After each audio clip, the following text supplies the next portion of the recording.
Hello everybody, my name is Michael Parker. This is episode 30 of Antidote, a bit of a milestone for us here at the Lip TV studios.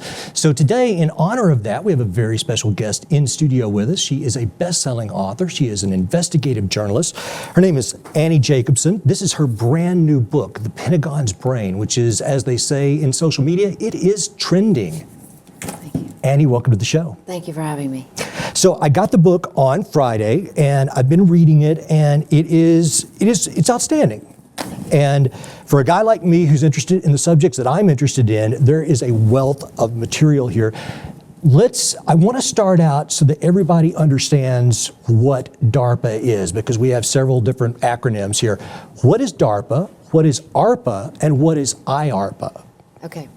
So for starters, DARPA is the most powerful, most productive military science agency in the world and has been since it was created in 1958. DARPA stands for the Defense Advanced Research Projects Agency. It used to be called ARPA. There was no D for defense until after the Vietnam War. IARPA is a separate entity that is run by the CIA. It stands for Intelligence ARPA, and it was newly created in the model of DARPA. And ARPA no longer exists, it became DARPA. Yes. Budget-wise, does DARPA far outweigh IARPA, or do we not know that because it's somewhat black budgeted? Or I'm not familiar with IARPA's budgets, and I don't write about it much in the book because it's new, but the interesting thing about DARPA is it has a $3 billion a year budget. And pretty much if you adjust it for inflation, that's what it's been since its inception. And yet it's a unusually small agency. So at any given time, there are 120 program managers. Those are sort of the guys running DARPA programs. If you divide 3 billion by 120, you can see how much power and persuasion those individual program managers have to run their programs. I'm actually surprised it's only 3 billion. I would have thought it actually could be more than that. Well, that's the known budget. So there are black budgets, but $3 billion is quite a bit of money when you consider the bigger defense budget. But I tell you what happens at DARPA really sets the stage for our vast weapon systems of the future. That's DARPA's mandate. Again, it was in 1958, and it still is. In 1958, when it started, there was a couple of interesting things about the beginning of this. In some ways, you mentioned that it was a response to our shock and embarrassment that the Russians had put up Sputnik. Absolutely. I mean, DARPA was created to defend against the nuclear weapon, but specifically it was created that embarrassing moment in history in October of 1957 when the Russians beat us into space. And when you think about it, so Sputnik was a 23-inch diameter sphere, not very threatening, a space satellite going around the Earth. However, what was the real menace was what lofted that satellite into space, which was the dreaded long-range missile that the Soviets had developed. They were leading in that technology. That's what got Sputnik into space, and the idea was then they can now, or very shortly, be able to launch a nuclear weapon from the Soviet Union to Washington, D.C. DARPA got pushed through Congress like that because of that threat. When we look at the beginning of DARPA, one of the things that was interesting to me was this gentleman, Neil McElroy. I think that ladies and gentlemen should know that, and I'm not making light of it, it's just interesting to me, but this man who kind of inspired DARPA was a soap salesman. He was at Procter & Gamble, and he's actually the man who's responsible for inventing the idea of the soap opera. Yes. There was a number of different competing detergents at the time at Procter & Gamble, and McElroy's idea was, let's make this really popular, let's make it a competition within our own self. And they started advertising soaps during what was then called daytime TV. Now they are known as soap operas. But it's an interesting metaphor when you think about McElroy then doing very much the same thing at the Pentagon, because DARPA is very much about excellence. I mean, this idea, and it's a very American idea, that competition fosters excellence, which allows America to be in the pole position, that #1 position of science and technology around the world in terms of military technology. And the thing about DARPA is, in all these decades, it has always done its job. We have never again, since Sputnik, been taken by technological surprise. So McElroy was the Secretary of Defense under Eisenhower, and he kind of puts the idea, the inspiration for DARPA out there. And I don't want to jump ahead of myself, but one of the things that we have to discuss was, you know, at the end of Eisenhower's presidency, he makes the very famous speech in which he talks about this idea of his concern about the military intelligence complex. So, but you also mentioned in some other interview that when he was talking about that, who were the individuals that he was really thinking about? Well, I'm glad you noted that, because not many people catch that. And that actually is the link between this book and the book I wrote previously, Operation Paperclip, about the Nazi scientists who came to America. And the way that I got excited to write The Pentagon's Brain was looking at what happened to Wernher von Braun in the 50s. And when I learned that von Braun was the first choice for chief scientist of this new agency at the Pentagon called DARPA, then called ARPA, I thought, oh my God, this is incredible. And von Braun was asked to be chief scientist, and the reason that he wasn't the chief scientist was not because they decided it wasn't a good idea to have this big Nazi at the Pentagon, but because von Braun said, I want to bring 12 of my former Nazi colleagues with me to the Pentagon. That was the line in the sand. The Pentagon said, no way. So the man who became DARPA's scientist was a guy called Herb York. Now, Herb York was troubled by exactly what you bring up, that final farewell speech when Eisenhower says we must be aware of this, the perils of the military-industrial complex, and that science and technology could go into the hands of the very powerful, the elite, and then we're all in trouble. And York wanted to know who specifically Eisenhower was referring to.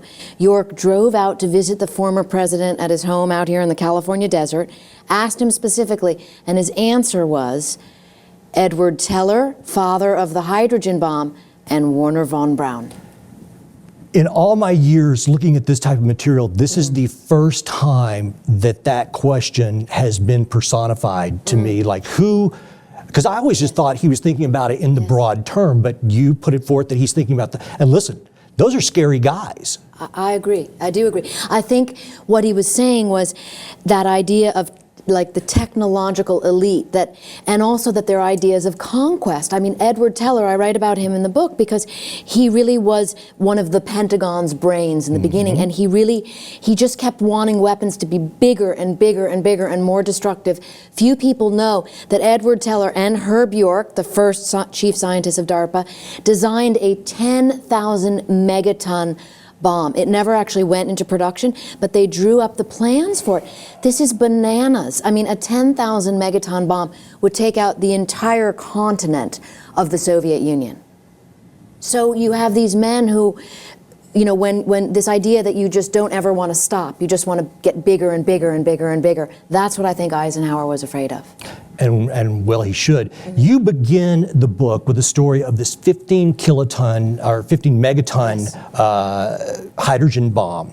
And it's weird because just last week, my guest was on, and it was about the whole legacy in St. Louis, unfortunately, of all this toxic waste that has resulted from the Manhattan Project. Tell us a little bit about why you chose this particular gigantic hydrogen bomb explosion to begin your book.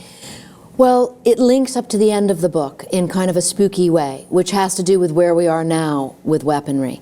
So first, to begin the book, 4 years before the creation of DARPA, as I did, had a real design to it, because it was so important to me researching this when I learned that the scientists who engineered the thermonuclear bomb, which by the way is exponentially more powerful than the atomic bomb, they believed that it should not be created. Two of them called it an evil thing. Direct quote, sent a letter to then President Truman saying, it's too much, it's too powerful, but we engineered it anyways. And what I found important and significant about that is that there is no defense against a thermonuclear weapon. The only thing that has been keeping us from World War III with thermonuclear weapons is a political idea, mutual assured destruction, MAAD. And so there still is no defense against a thermonuclear weapon. One of the first things that the ARPA scientists were tasked with doing was determining the exact amount of time it takes from launch to targeting Washington, D.C. This is an astonishing figure. I don't think it's reported before. 1,600 seconds. That's how long it takes. That's 26 minutes and 40 seconds. So when you think about that short amount of time, you really have to pause and say, my goodness, there's not a lot of room for error. And when you get to the end of my book and you learn about DARPA's plans, the Pentagon's plans for artificially intelligent drones, for hunter-killer drones, for robotic warfare, that's when I think readers need to consider 1,600 seconds. There's a lot of room for error with drones. And also, a thermonuclear weapon cannot detonate itself. And it takes a human. And an artificially intelligent drone, the whole purpose of it is that it can detonate itself. Understood. You mentioned this group of people, the Jason scientists. I mean, they're kind of the old wizards. They're kind of the elders here. And they were a bit of the oversight to kind of say, hey, listen, some of these things are not good ideas. But tell us, who are the Jason scientists, and are they still in power? Well, I'm so glad you brought up the Jason scientists because they're so interesting to me. I interviewed Murph Goldberger, who was one of the co-founders of the Jason scientists. He just died last year. But when you think of the Jason scientists, and if you have any viewers who, kind of follow conspiracy theories, the Jason scientists are often considered right up there with the Illuminati, meaning the perception is that they are kind of these wizards of science, maybe in a nefarious way. But in fact, I found out quite the opposite. They are very level-headed scientists. They continue to advise the Pentagon, but they're extremely secretive about what they do. Most of their reports are classified when they're going on. I read more than a dozen Jason reports that have been declassified. But they're, again, this level-headed group. And here's the rub. The Jason scientists, for the most part, are full-time academics, part-time defense scientists. And there has been a shift at the Pentagon, which in my reporting I found troublesome, that the Jason scientists are becoming less important at the Pentagon, and what are becoming more important are a group of scientists called the Defense Science Board, the DSB, an in-house Pentagon think tank. And if you look at the credentials of those individuals, you will see the majority of them are full-time defense contractors. So there's a missing link, and again, going back to what Eisenhower warned about, if that loop is closed, if the same people who are advising the Pentagon as to the weapons to make to fight the next wars are the same individuals who are going to financially benefit, then you really do have that military-industrial complex that Eisenhower warned about so many decades ago. It concerns me because when you talk about this new group, I mean, they're not that much different than lobbyists. No, not at all, except for they are different because they're actually in the Pentagon in a position to advise the Pentagon, who in turn directs DARPA. It's even worse. How to go, absolutely. And again, this is just something that deserves knowledge. These are unclassified documents I'm referring to. But the DSB is pushing 100% toward autonomous warfare, toward hunter-killer robots taking the pole position, where you take the human out of the battlefield. What was also interesting is I found out in my reporting that many individuals at the Pentagon don't like this idea. They believe that the human needs to stay in the loop.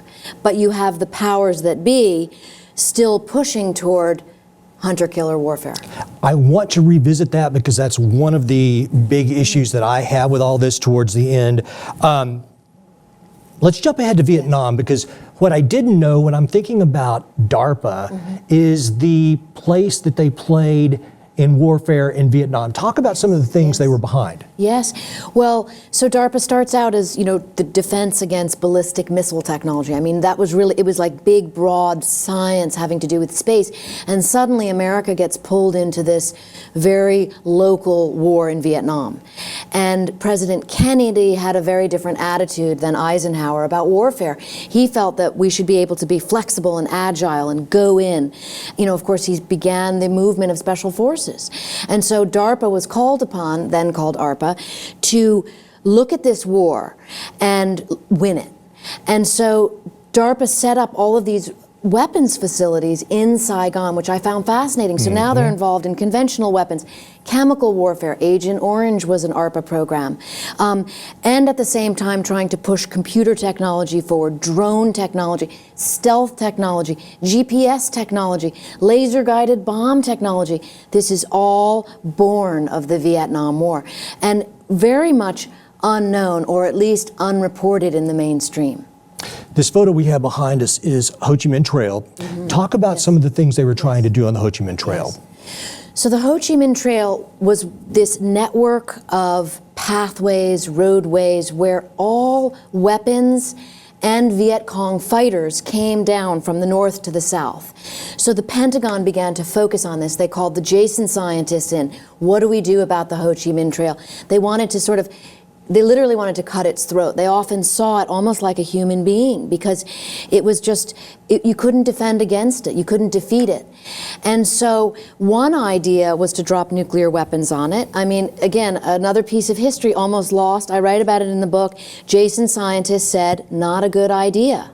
Secretary of Defense Macnamara took that to heart and said, well, what do we do next? The Jason scientists came up with this idea of what would become known as Macnamara's electronic fence, ridiculed by the Pentagon at the time. They had teams going out in aircraft, essentially hurling technology out the doors, dropping it along the Ho Chi Minh Trail to try and see and hear and feel. So they had seismic sensors, you know, audio sensors, visual sensors, magnetic sensors.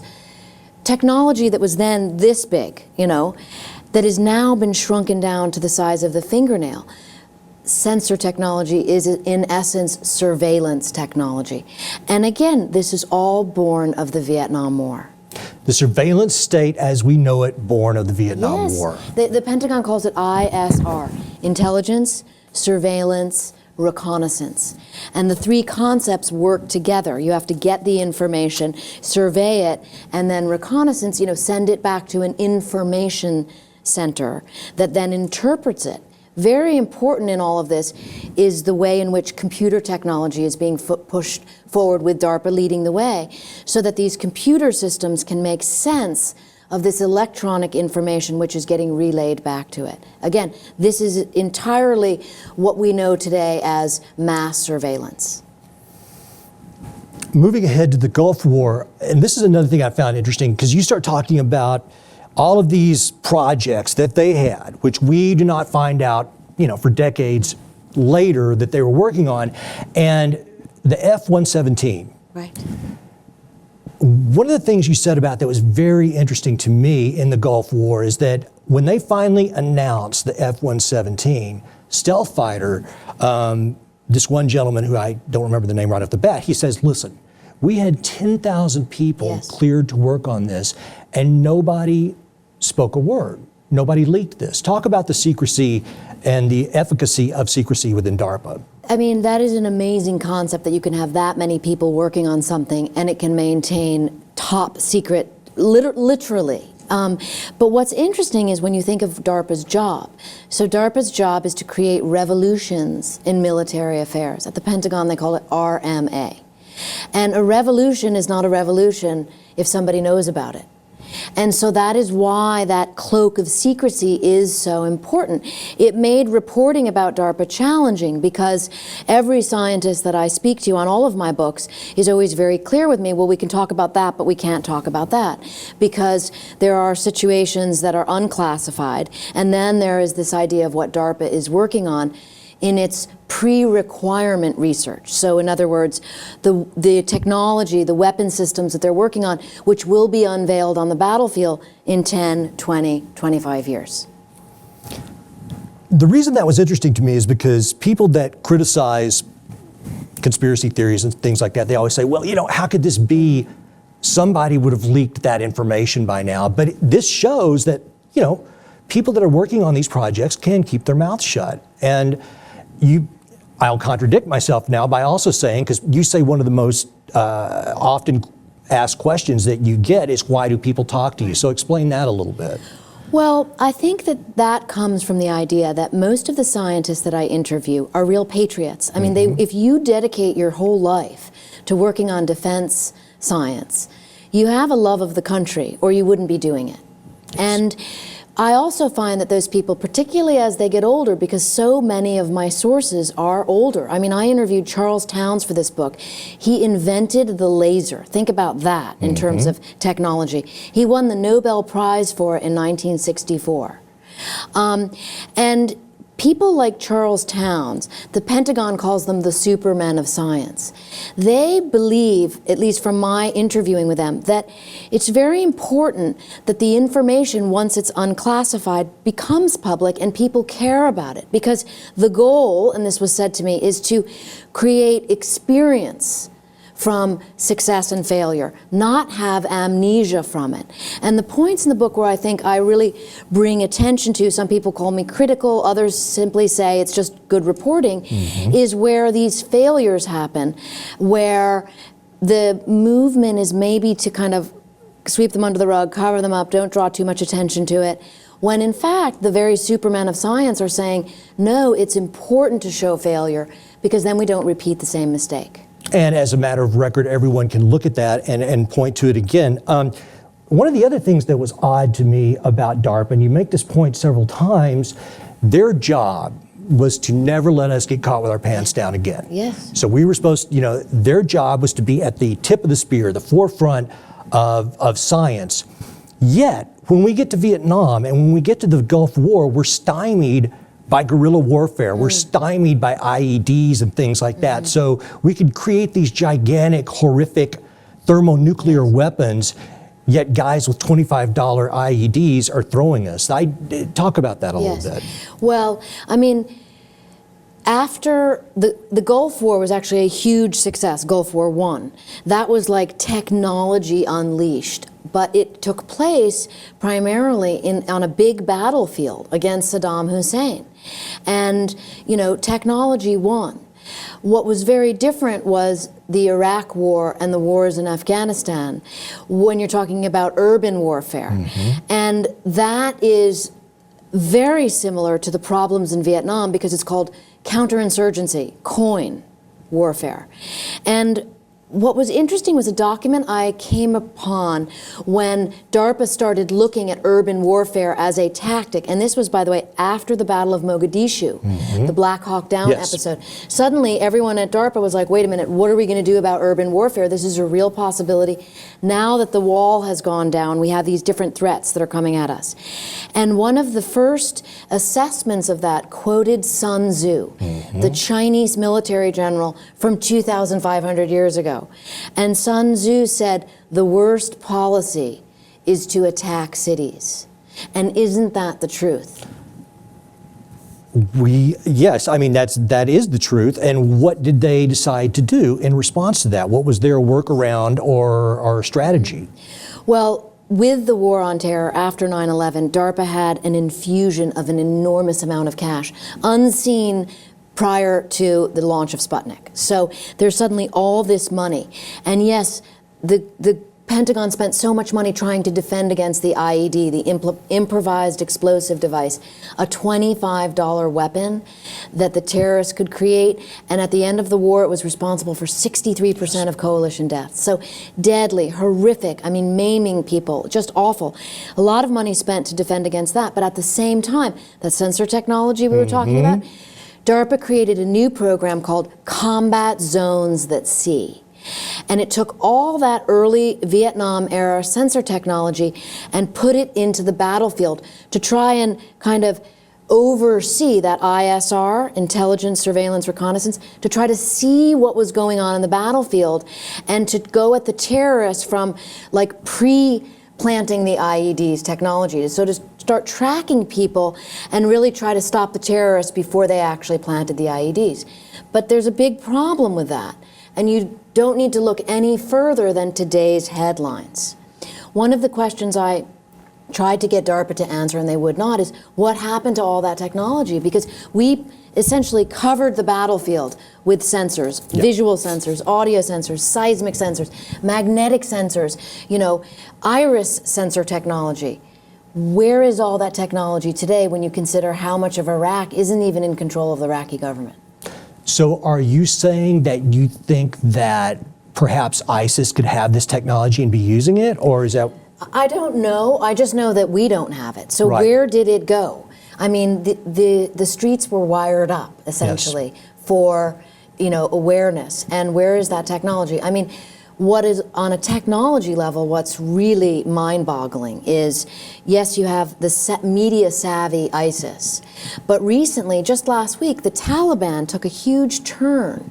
Remember that for, you know, as long as they have been in existence, they have been opposed to technology. And yet when they took the first city in Afghanistan in 12 years, as they did a couple days ago, what was one of the first things they started doing? Posting selfies of themselves. So the Taliban is now involved in technology. How does that balance out? Even terrorists are narcissistic. Let's move ahead to robots, because we talk about the horror of war, and DARPA is looking at how to wage future wars. Let's talk about these guys first, because I was very skeptical when I saw this. Explain what we're looking at here. So that's the L3. It's the size of like a small rhinoceros is how I see it. And what's interesting, all that sensor technology in Vietnam, it's in there and then times, you know, 10,000. It has encryption technology, so the commanding officer can speak to the L3 through an audio headset and have the L3 follow along. It's kind of like a beast of burden. Certainly. But it also does this incredible thing, and if you look at YouTube videos of it, it falls over and it can navigate its way back up by making its legs, using laser technology, you know, position itself to be able to right itself.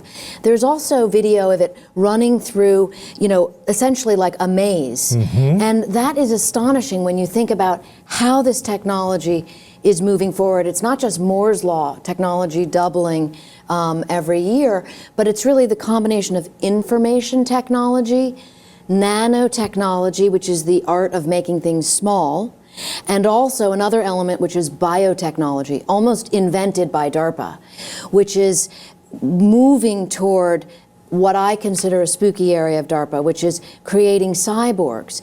This is biomimetic, so they're imitating an actual animal. DARPA also has technology where they're merging man and machine, and that's all three of those: information technology, nanotechnology, and biotechnology. They used to be called cyborgs in science fiction. DARPA, in science fact, calls them biohybrids. When I say that I was skeptical of these particular devices, the reason that I was, until I found out they were voice recognized, I was just like, well, why create these robotic animals? I was thinking, okay, so they move things around, but isn't there a better way? But when you said that they are voice activated, and I was like, oh, so these really are like trained beasts that will do our bidding. And because they have legs as opposed to wheels or things of that nature, they can climb, they can run. So they have agility. I was dead wrong. They have agility. I mean, they can move around things. And they can move around things with their own technology called LiDAR, which is laser technology. So the lasers are inputting, and the computer is using algorithms to make sense of how to move forward. Can we bring up the picture of that next robot, the one that looks more human-like?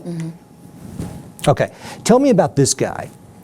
Well, DARPA has a bunch of humanoid-looking robots. They have the Atlas, they have the Valkyrie, and what I think that these robots are really doing is, from my understanding of Pentagon dogma, is making man comfortable, man being the warfighter, the soldier, comfortable with the idea of becoming in partnership with robots, which is part of the Pentagon's 4-point plan to move toward autonomous robots, robots that govern themselves.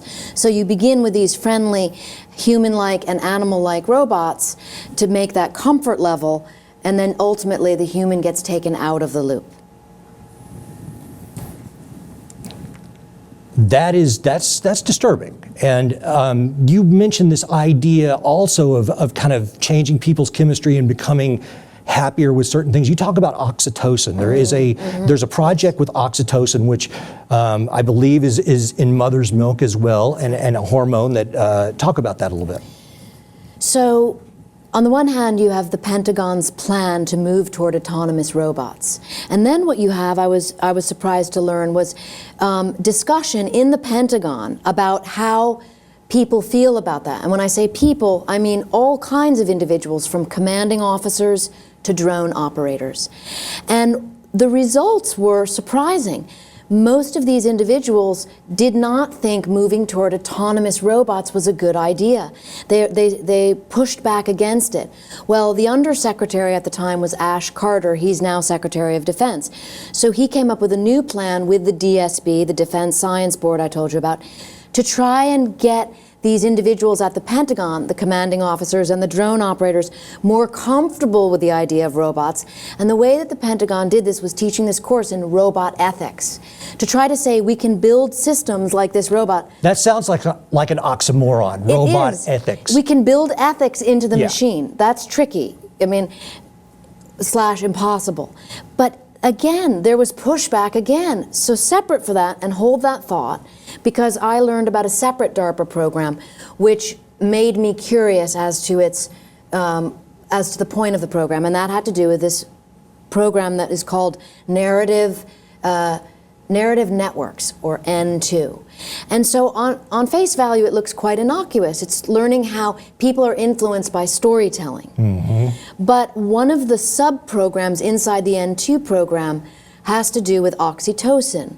Oxytocin, as you said, is the chemical released in the brain of the breastfeeding mother.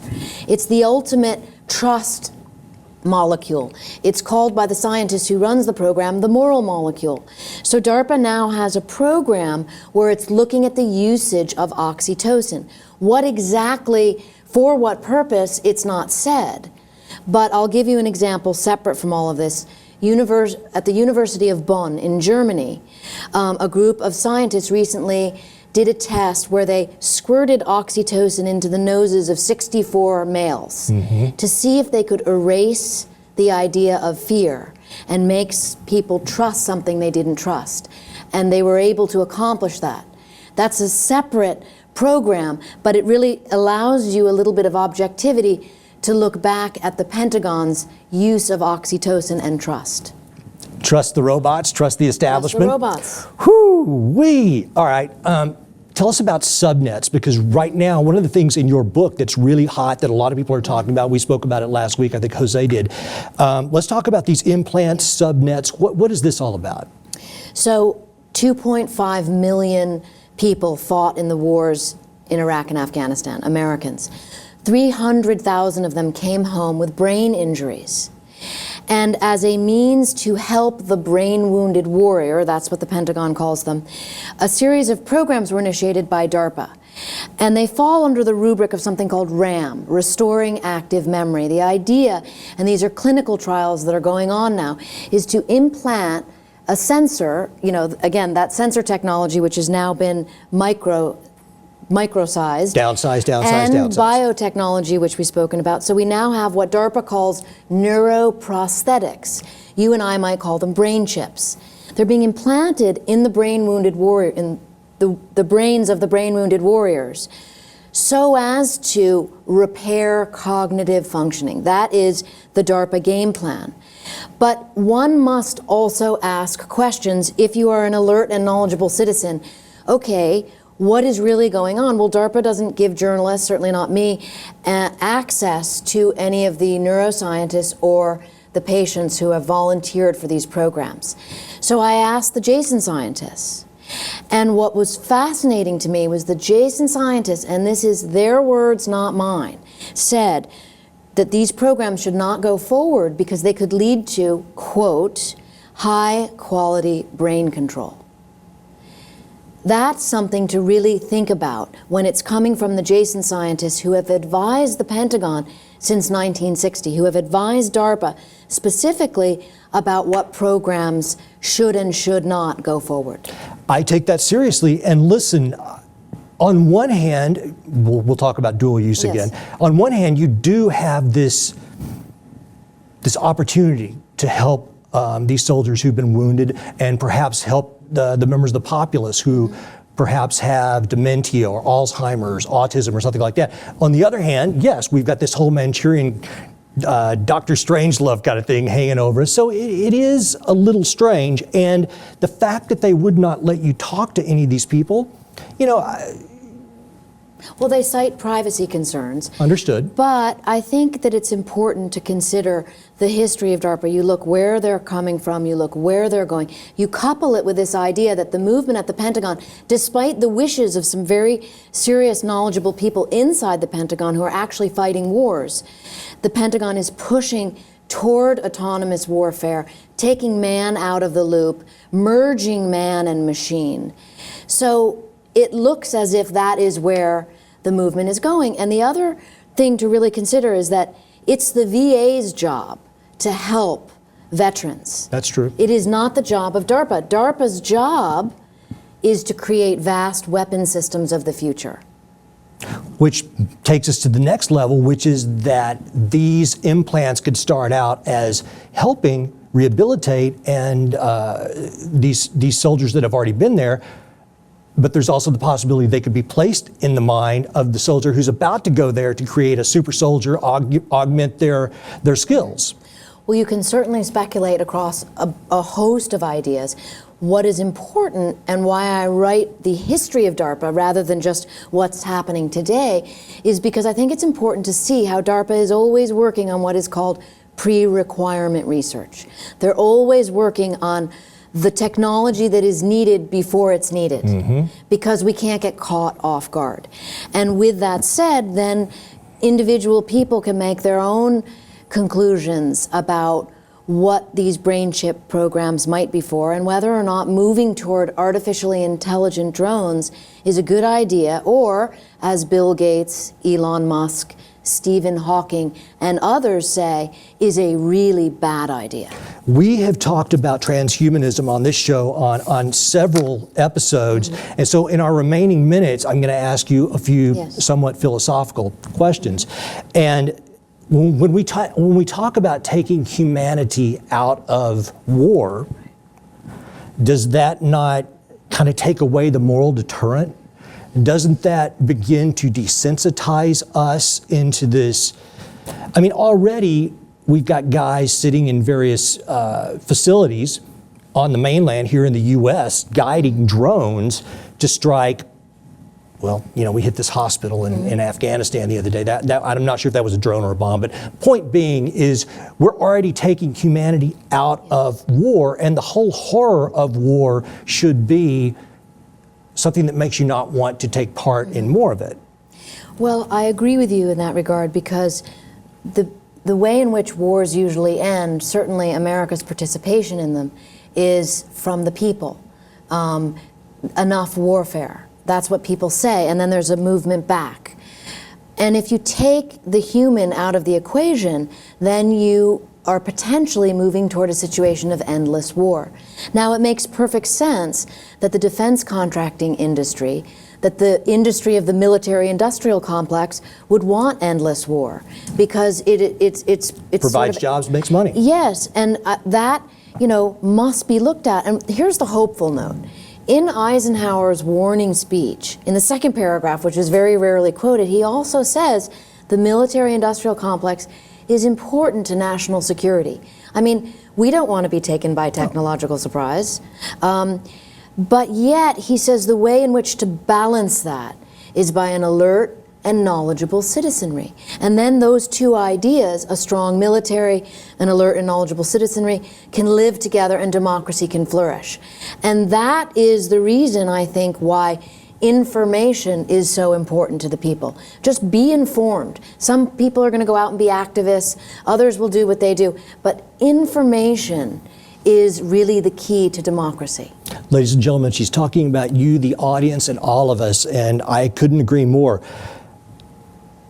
In all of the 70 people that you interviewed with DARPA, scientists, Jasons, I'm sure members of the military, were there any of these people who said to you, Annie, you know, I do see a day where war is anachronistic and we will not have war anymore?